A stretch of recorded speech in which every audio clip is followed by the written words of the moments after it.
आज होता माझ्या मुलींचा बर्थडे आणि हो, त्यातच नवीन वर्ष पण आणि स्वामींचा गुरुवार पण.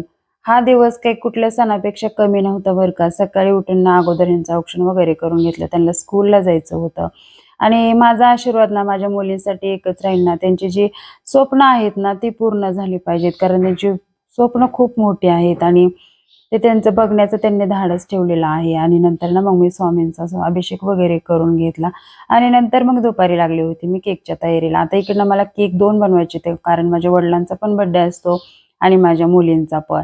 आणि नंतर ह्या स्कूलमधून आले होते तर त्यांच्या फ्रेंडनी ना गिफ्ट दिले होते आणि खरंच गिफ्ट मला पण खूप आवडले बरं का.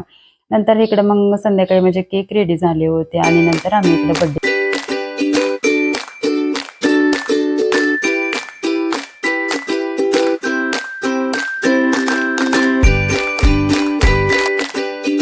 छान असं बर्थडेचं सेलिब्रेशन झालं आणि मुलांना मी नाश्त्याला समोसे आणले होते ते दिले आणि संध्याकाळी आम्ही सगळेजण बाहेर जेवायला गेलो होतो. आणि खरंच आपली माणसं सगळी सोबत असली किती छान वाटतं ना. आणि नंतर ना सगळे जेवण वगैरे झाले ना घरी येताना छान असं त्यांच्या आवडीचा त्यांनी डान्स पण करून घेतला.